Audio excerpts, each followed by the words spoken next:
সমস্ত কথা বলেছে, এই কথাগুলি বলার দরুন সে ঈমান হারা হয়ে গেছে, সে মোরতাদ হয়ে গেছে, মোরতাদ হয়ে গেছে সে। একটি ইসলামিক টেলিভিশন। প্রিয় ভাই সব, আমার প্রিয় মুসলিমে মিল্লাত, আজ দেশে বুঝার ভুলে সব কিছু চলছে উল্টাপাল্টা।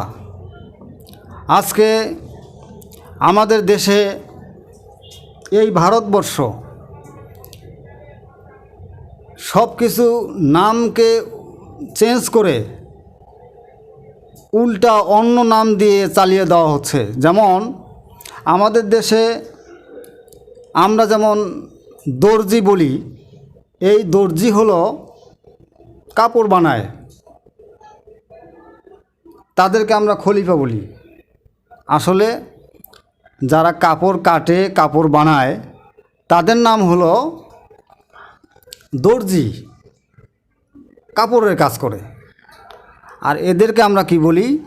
এদেরকে বলি আমরা খলিফা। নাম একটা, বলি আর একটা।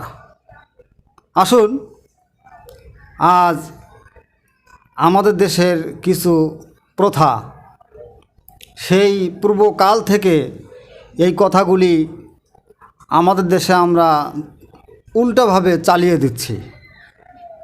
যেমন আরেকটি কথা হলো, যারা এ দেশে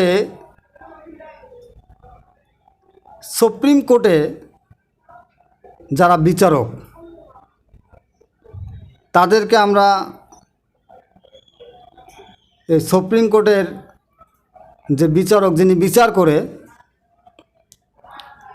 এটা হলো এই সুপ্রিম কোর্ট থেকে পার্লামেন্ট পর্যন্ত সব কিছুর উল্টা কথা দিয়ে আমাদের দেশে চলে। সুতরাং আমাদের এই দেশে, ভারতবর্ষের বাংলাদেশ জন্মের পর থেকে আমাদের উল্টা কথা আমরা বলে চলে আসছি। কিন্তু একটি বিষয় হচ্ছে যে শিক্ষা ছাড়া, বুদ্ধি দিয়ে কখনো নিজে আমল করা যায় না। আমল করতে হবে কোরআনের, একমাত্র কোরআনের শিক্ষা দিয়ে। যেমন আমরা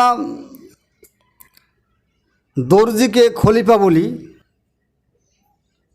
পড়াই আমরা হলো দোয়া, বলি আমরা হলো মিলাদ। মানে নিজের জ্ঞান বুদ্ধি খাটায়া একটু চিন্তা করে দেখুন যে আমাদের দেশে কি কি জিনিসগুলি উল্টা চলতেছে। লক্ষ্য করুন,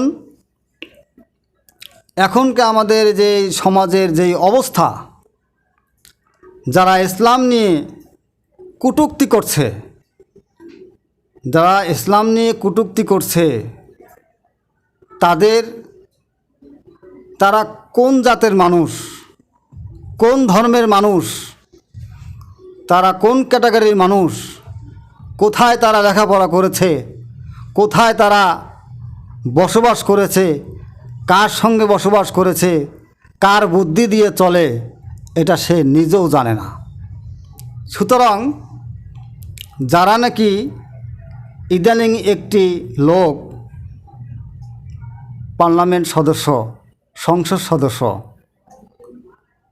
আল্লাহ জানে তার মাথার ভিতরে কি ঢুকেছে। তার কিছু কথা ভাইরাল হয়ে গেছে। এই ভাইরাল হয়ে গেছে, সে বলেছে যে বাংলাদেশে ইসলাম ধর্মীয় শিক্ষা, এটা এদেশের, বাংলাদেশের ধর্মীয় শিক্ষা এদেশে নয়। তার মানে হলো, সে একটা মানুষ কখন এইসব কথা বলতে পারে?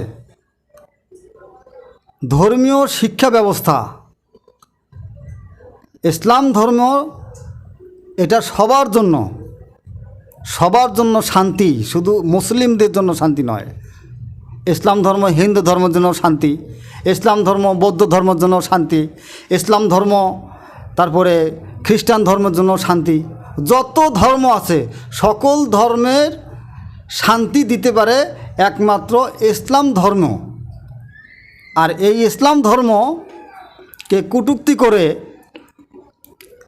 এই যে মুরাদ, সে একজন এমপি মহোদয়, সে যে সমস্ত কথা বলেছে, এদেশে যে সমস্ত কথা বলেছে, এই কথাগুলি বলার দরুন সে ঈমান হারা হয়ে গেছে, সে মোরতাদ হয়ে গেছে, মোরতাদ হয়ে গেছে সে। এজন্য এদেশের আলেম ওলামা এবং সাধারণ জনগণ থেকে শুরু করে সবাই তাকে মোরতাদ বলতেছে। তার যে উপযুক্ত বিচার হওয়া উচিত, এ বিচার সরকার করতে পারবে না, না এই বিচার সরকার করতে পারবে না। কারণ সরকার তো এই সমস্ত মানুষের বিচার করতে পারে না। আমি অনেক ভিডিও চিত্র তার দেখেছি, তার যে সমস্ত ভাষায় তিনি কথা বলেছে, তার বিচার শরীয়ত অনুযায়ী, তার বিচার শরীয়ত অনুযায়ী বিচারের কথা আমি বলে দিই। এই যে তার টাকমাতা, এই টাকমাতার যে এই মাথার মধ্যে যে কতটুক বুদ্ধি আছে, এ দেশের মূর্খ লোকেরাও তাদের সামনে পরিষ্কার হয়ে গেছে। শুনে রাখো মুসলমান, এদেশে অসংখ্য আল্লাহর অলির দেশ। এদেশে আল্লাহর অলিরা এসে এদেশে ইসলাম প্রচার করেছে। এই বাংলাদেশে ইসলামী অনেক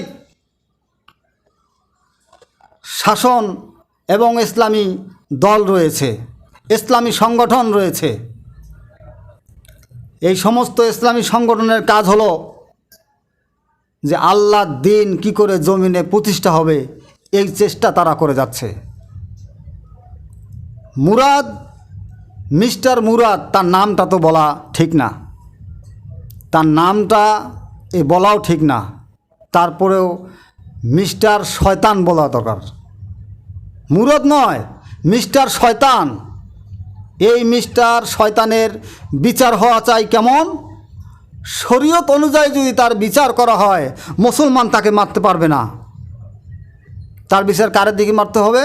তার বিচার করতে হবে তার এই টাকমাতার উপরে সুপারি রাইখা, পাকড়া খরম দিয়া তার মাথায় বাইরাইয়া তার বিচার করতে হবে। এটা কোনো ইমানদার করতে পারবে না, কারণ তাকে ধরাও হারাম, তাকে মারাও হারাম, মুসলমান তার গায়ে হাত দিতে পারবে না। তাহলে তার বিচার কে করবে? তার বিচার করবে এদেশের যারা সুইপার আছে, এদেশের যারা সুইপার, যারা মুসি, জুতার কাজ করে, যারা টয়লেটের কাজ করে, এদের দ্বারা খরম দিয়া ওই টাকমাতার উপরের সুপারি রাইখা পাকড়া খরম দিয়া, এই খরম দিয়ে তাকে পিটাইতে হবে মাথার উপরে। কিন্তু আপনারা বলতে পারেন যে হুজুর সুপারিটা টাকমাতার উপরে রাখলাম আর সুইপার ধরিয়া এটার উপরে মারলো, তো সুপারিটা তো এই টাকমাতার ভিতরে ঢুকে যাবে। যদি মারার পরে সুপারিটা টাকমাতার ভিতরে ঢুকে যায়, তাহলে আরেকটা সুপারি দাও, আবার মারো, আবার ওই সুপারি ঢুকে গেল, আবার খরম দিয়ে পিটাও, জুতা দিয়ে পিটাও। এইভাবে তার বিচার করতে করতে যখন সে মারা যাবে, তখন তার বিচার হবে। কিন্তু কোনো মুসলমান তার গায়ে হাত দেওয়া জায়েজ হবে না। এটা হচ্ছে শরীয়তের বিধান। যে নাকি বলতে পারে যে এদেশে ইসলাম রাষ্ট্রধর্ম না, এটা সে বিশ্বাস করে না, সে কিভাবে এটা বলতে পারে? আজ বলেছিলাম যে অন্যায় করে কারা, গ্রেফতার হয় কারা। পূজা মণ্ডপে মূর্তির পায়ের উপরে কোরআনে কারিমকে রাখা হলো। কে রাখলো? কে বা কাহারা রাখলো? হিন্দু রাখলো না মুসলমান রাখলো? যেই হোক, সে মুসলমান হোক বা হিন্দু হোক, খ্রিস্টান হোক, যেই হোক না কেন, তাকে আগে বের করা উচিত। তা না করে যারা মুসলমান, কলিজা, কোরআন হচ্ছে মুসলমানের কলিজা, কোরআন হচ্ছে মুসলমানের প্রাণ, এটাকে অবমাননা করার কারণে মুসলমান আর ঠিক থাকতে পারে না। তারা রাস্তায় নেমে আন্দোলন করেছে, আর সেই আন্দোলনের মধ্যে বাধা দিয়া মুসলমানদেরকে গুলি করে মারা হয়েছে, পিটিয়ে মারা হয়েছে। আজ বিভিন্ন জায়গায় তাদেরকে আটকানো হয়েছে, যারাই আন্দোলন করেছে তাদেরকে আটকানো হয়েছে। এটা কেমন বিচার ব্যবস্থা? মাননীয় প্রধানমন্ত্রী তিনি বলেছিলেন যে এটার কঠিন বিচার হবে, সে যেই হোক তাকে আমরা খোঁজ করে বের করব। মাননীয় প্রধানমন্ত্রী খুব সুন্দর কথা বলেছিলেন, কিন্তু আজও কি সেই বিচার হয়েছে? উল্টা হয়েছে। আপনার দলের সেই প্রশাসন এদেশে এখন কি হলো মাথা ধরে না যে প্রশাসন কি কাজ করছে। প্রশাসন একজনকে গুলি করে হত্যা করছে, তাকে যদি জিজ্ঞাসা করা হয় তুমি কেন গুলি করেছ, সে নিজেও জানে না, উপরের নির্দেশ। তারা এই পুলিশ প্রশাসন, আমি এই পুলিশ প্রশাসন ভাইদেরকে বলি, আপনারা একটু বাসায় যখন ঘুমাবেন মাথাটা একটু বালিশে রেখে একটু চিন্তা করেন, আপনি জীবনে কি করতে পেরেছেন, আপনি কতটুকু জুলুম করেছেন মানুষের উপরে। নিরীহ মুসলমান আজকে যারা শহীদ হয়েছে, যাদেরকে মারা হয়েছে তারা শহীদ হয়েছে। তারা কি এমপি ছিল, মন্ত্রী ছিল, কোটি টাকার মালিক ছিল? তারা ছিল কোরআনের হাফেজ, কোরআনের আলেম ছিল। তারা তো কোটিপতি ছিল না, তারা রাজনীতি নিয়ে নামে নাই।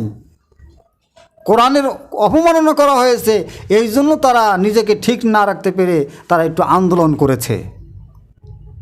প্রশাসন তাদেরকে সুযোগ দেওয়া দরকার ছিল, কারণ কোনো সন্তানের বাবার সামনে যদি, মায়ের সামনে যদি কোনো সন্তানকে মারা হয়, তাহলে মা কি করতে পারে, বাবা কি করতে পারে, ওই মৃত ভাই কি করতে পারে? তার মাথা খারাপ হয়ে গেছে যে আমার ভাইকে মেরে ফেলছে, আমার সন্তানকে মেরে ফেলছে, এই জন্য সে ছুটাছুটি করবে। মুসলমানের জান প্রাণ কলিজা হচ্ছে কোরআনে কারিম। এই কোরআনে কারিম আলেমরা বেয়াদব না? আমি বলে যাই মুসলমান, এদেশের নাস্তিক, মোরতাদ, উপজাত, উপশক্তি, আমি বলে গেলাম এদেশের মুসলমান তৌহিদি জনতা, আলেম ওলামা, এখন পর্যন্ত যারা আছে আলেম ওলামা যদি ইচ্ছা করে যে 1 ঘন্টার ভিতরে পার্লামেন্ট এদেশ দখল করে ফেলতে পারবে, কিন্তু আলেমরা বেয়াদব না। আলেমরা ক্ষমতা চায় না, আলেমরা সংসদ চায় না, আলেমরা পার্লামেন্ট চায় না। আলেম চায় আল্লাহর জমিনে আল্লাহর দিন কায়েম হোক। আমি একটি কোরআনে আয়াত বলেছিলাম, এটা ব্যাখ্যা করলে অনেক লম্বা হয়ে যাবে। কুতিবা আলাইকুমুল কিতাল, আজকে তো সেই কিতালের কথা শুনলে, যুদ্ধের কথা শুনলে বলে জঙ্গি। যুদ্ধ কি জিনিস, কিতাল কি জিনিস, জিহাদ কি জিনিস, এটা এই টাকমাতাওয়ালারা ওই টাকমাতা দিয়ে বুঝতে পারবে না। জিহাদ কথাটা বুঝতে হইলে কমপক্ষে 18 থেকে 20টা আরবি ব্যাকরণের কায়দা বুঝতে হবে, তারপরে যে জিহাদ কী জিনিস সে বুঝতে পারবে। জিহাদ মারামারি নয়, জিহাদ মারামারি নয়, জিহাদ মানে হত্যা নয়, জিহাদ মানে জুলুম নয়, জিহাদ মানে মানুষের জবরদস্ত করে খাওয়া নয়। জিহাদ হচ্ছে শান্তি। যেমন এটা হচ্ছে আল্লাহর হুকুম, এটা আল্লাহর হুকুম, আল্লাহর হুকুম অনুযায়ী এবং রসুলের তরিকা অনুযায়ী আমল করা, রাস্তায় চলার নাম হচ্ছে জিহাদ। আজকে তারা অপব্যাখ্যা করছে, অপব্যাখ্যা করে তারা একটা বই পাইলেই, একটা হাদিসের টুকরার বই পাইলেই বলে এটা জিহাদের বই। এই মিয়া, তুমি জিহাদের কিছু বুঝো? তুমি মাদ্রাসায় পড়েছ, কোরআন পড়েছ? লেকচার দেয় একজন তাহাজ্জুদের নামাজ পড়ে, তাহারা তাহাজ্জুদ পড়ে। এগুলি বনোয়ার বেশি দিন টিকবে না, থাকে নাই। এদেশের বাংলাদেশ জন্মের পর থেকে এখন পর্যন্ত যারাই ক্ষমতায় এসেছে কেউ থাকে নাই, জালিয়াতি সবাই করেছে। আওয়ামী লীগ বলেন, বিএনপি বলেন, জাতীয় পার্টি বলেন, আওয়ামী মুসলিম লীগ বলেন, যত দল আছে যারাই ক্ষমতায় এসেছে তারাই জালিয়াতি করেছে। এজন্য আমি বলবো মাননীয় প্রধানমন্ত্রী, আপনি একটু খোঁজখবর লাগান, এই কাজটি কে করেছে, এই অপমানটি কে করেছে, যারা করেছে তাদেরকে খুঁজে বের করেন, তাদের দৃষ্টান্তমূলক শাস্তির ব্যবস্থা করেন, শাস্তির ব্যবস্থা করে দেন। তাহলে কি হবে? দৃষ্টান্তমূলক শাস্তির ব্যবস্থা করেন, মুসলমানের আত্মা শান্তি পাবে। কারণ মুসলমানের আত্মা হচ্ছে কোরআন, মুসলমানের আত্মা হচ্ছে এই কোরআনে কারিম, মুসলমানের জীবন হচ্ছে কোরআনে কারিম, মুসলমানের সংবিধান জীবন ব্যবস্থা হচ্ছে কোরআনে কারিম। এই তাকে ধরে যদি দৃষ্টান্তমূলক যদি শাস্তি দেওয়া যায় তাহলে এই মুসলমানরা শান্তি পাবে, নইলে পাবে না। আমি শেষ কথা বলে যাই, সম্মানিত এদেশের যে ভাইরা আছেন, টাক মাতাওয়ালা বুদ্ধিজীবীওয়ালা, আপনাদের এত বুদ্ধি আপনারা কোথায় রাখেন আমার বুঝে আসে না। যদি এই সমস্ত কথাই বলতে পারেন যে ইসলাম ধর্ম রাষ্ট্রীয় ধর্ম নয়, ইসলাম ধর্ম এদেশের রাষ্ট্রীয় কোনো কিছু না, এটা যদি না হয় তাহলে আপনি কেমন মুসলমান হলেন? 95% এদেশে মুসলমান বসবাস করে, এদেশের ধর্ম তো ইসলাম হবেই, রাষ্ট্রীয়ভাবেই হবে, 100% সিউরিটি, এতে কোনো সন্দেহ নেই। তবে এটার বিচার যদি আপনারা না করতে পারেন, মুসলমানের খাতার থেকে আপনাদের নামগুলি কাটা দেন, এটা হবে পরীক্ষা। এই মুহূর্তে, এই সময়, এই যুগে রসুল করিম সাল্লাল্লাহু আলাইহি ওয়াসাল্লাম তিনি তার এক ভাষণের এক সেমিনারে তিনি বলেছিলেন যে দিন কায়েম হবে এক সময়, উত্তর পশ্চিম গগন থেকে একটি দল বের হবে, তারা আল্লাহর পথে ডাক দিবে, এই ডাকে যারা সাড়া দিবে তারা হবে সফল কাম, আর যারা সাড়া দিবে না তারা পথভ্রষ্ট হয়ে যাবে।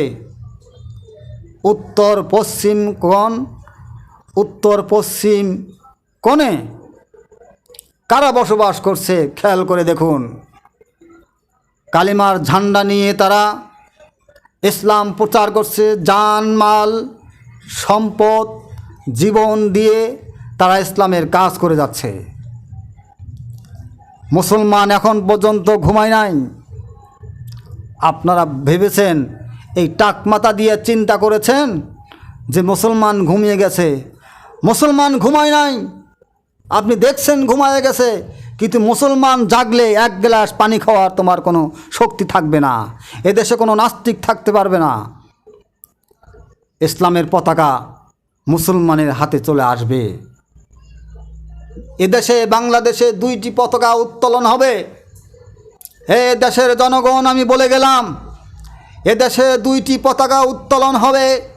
একটি হচ্ছে দেশ স্বাধীনতার পতাকা, লাল সবুজ মাখা যেই পতাকা, এই পতাকা থাকবে, তার সাথে আরেকটি পতাকা থাকবে যা যেই পতাকার নাম হবে কালিমাতুত তৈয়িবার পতাকা। যেই পতাকার মধ্যে লেখা থাকবে লা ইলাহা ইল্লাল্লাহু মুহাম্মাদুর রাসূলুল্লাহি সাল্লাল্লাহু আলাইহি ওয়াসাল্লাম, সেই পতাকার লেখা থাকবে, নিচে লেখা থাকবে বাংলাদেশ, ইসলামী বাংলাদেশ। সুতরাং এদেশে রসুল করিম সাল্লাল্লাহু আলাইহি সাল্লাম তিনি আরেকটি কথা বলেছেন যে ইসলাম মুসলমানের হাতে চলে আসবে কখন? অনেক নির্যাতন নিপীড়ন সহ্য করার পরে, হত্যা মামলা ধরাধরি মারামারি, আলেমদেরকে নির্যাতন করার পরে অনেক আলেম শহীদ হয়ে যাবে, অনেক আলেম জেলখানায় বন্দী হয়ে যাবে, অনেক আলেমকে মারা হবে, নির্যাতন করা হবে, মাদ্রাসাগুলিতে আঘাত আসবে, মসজিদগুলি বন্ধ করে দিবে। রাসূলুল্লাহ এরকম বিস্তারিত বলেন নাই, তিনি সংক্ষেপে কয়েকটি কথা বলেছেন। তিনি কি বলেছেন? রাসূল আকরাম সাল্লাল্লাহু আলাইহি সাল্লাম তিনি বলেছেন, আলেমরা কোরআনে কারিমের ধারক বাহক, অর্থাৎ ইসলামের ধারক বাহক মার খাবে, শহীদ হবে, তারা মাঠে মারা যাবে, ধরা খাবে, বন্দী হবে। এরপরে আস্তে আস্তে কিছু মুসলিম জেগে উঠবে, যারা আল্লাহর সৈনিক যারা তাদের ঝান্ডা হাতে নিয়ে তারা নামিয়ে যাবে, ইসলাম কায়েম হয়ে যাবে, কালিমার পতাকা উত্তোলন হয়ে যাবে। সেই সময় আর বেশি দিন নাই। নাস্তিক আর মোরতাদ, অবজাত, অবশক্তিরা, বেঈমানরা অপেক্ষা করো, আর বেশি দিন সময় নাই। আল্লাহর দ্বীনে জমিনে কায়েম হয়ে যাবে, তখন তুমি পালাবে কোথায়? এদেশে যখন যারা বেশি বড় বড় কথা বলেছিল, শেষ পর্যন্ত ইসলামের দোহাই দিয়ে, ইসলামের ঘোমটা দিয়ে তারা এদেশ থেকে পলায়া চলে গেছে। তসলিমা নাসরিন এদেশে কত উল্টাপাল্টা কথা বলেছে, কোরআনের ব্যাপারে বলেছে, রাসূল করিম সাল্লাল্লাহু আলাইহি সাল্লামের ব্যাপারে বলেছে, সাহাবা একরাম রাদিয়াল্লাহু তাআলা আনহুর কথা বলেছেন। বলার পরে এদেশে তৌহিদি জনতা যখন খেপিয়ে গেছে, আন্দোলন শুরু করে দিয়েছে, তখন আর পলাবার আর কোনো রাস্তা পায় না। শার্ট গায়ে দিয়ে পলাইতে পারে না, সে এই চাদর মুড়ি দিয়ে পলাইতে পারে না। কি করলো? ইসলামের একটা রূপ ধারণ করলো। বোরখা পরে বোরখার ঘোমটা দিয়ে সে এয়ারপোর্ট দিয়ে পলায় গেল, আজ পর্যন্ত বাংলাদেশে আসে নাই। এটাও অনেক সময় অনেক ভিডিওতে দেখা যায় সে আসার চেষ্টা করছে। সুতরাং এদেশে যারা কোরআন বিরোধী কথা বলবে, এদেশে তাদের জায়গা হবে না। এখন আপনাকে জায়গা দিচ্ছে কারা?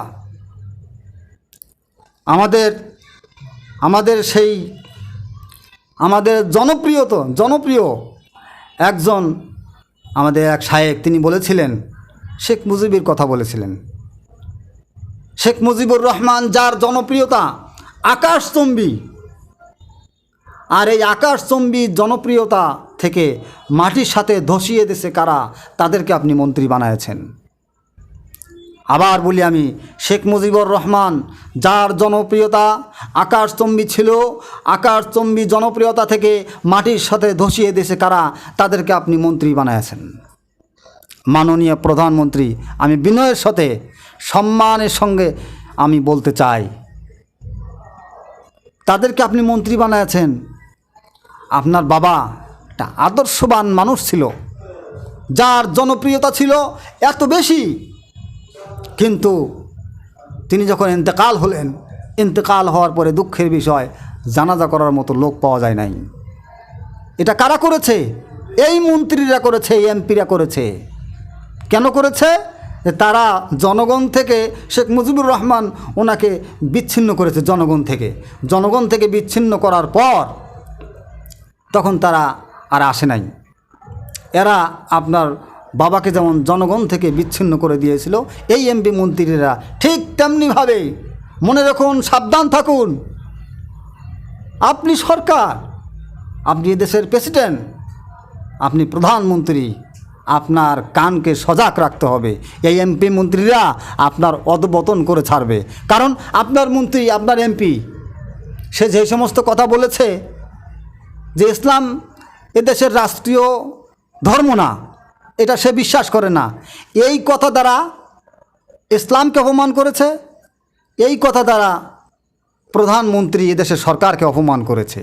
কারণ এদেশের সরকার, প্রধানমন্ত্রী হচ্ছে মুসলমান, আর মুসলমান সরকার হওয়ার পরে তার একজন এমপি ইসলাম ধর্মের বিরুদ্ধে কথা বলে দাঁড়ায়, আর আপনি এটা কী করলেন? এইভাবে যদি আপনার এমপি মন্ত্রীরা গাঞ্জা খাওয়ার মতো আর মদ খাওয়ার মতো কথা বলে, তাহলে আপনার পতন তো এমনি হয়ে যাবে। এদেশের আলেম ওলামার জন্য আপনার পতন হবে না, এদেশে আপনার পতন হবে না সাধারণ জনগণের জন্য, আপনার পতন হবে আপনার বানানো এমপি আর মন্ত্রী দ্বারা।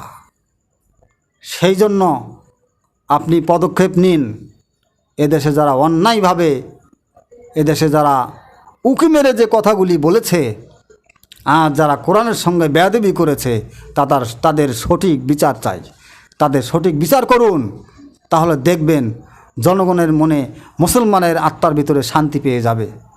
খোদা হাফেজ। আসসালামু আলাইকুম ওয়া রাহমাতুল্লাহি ওয়া বারাকাতুহু।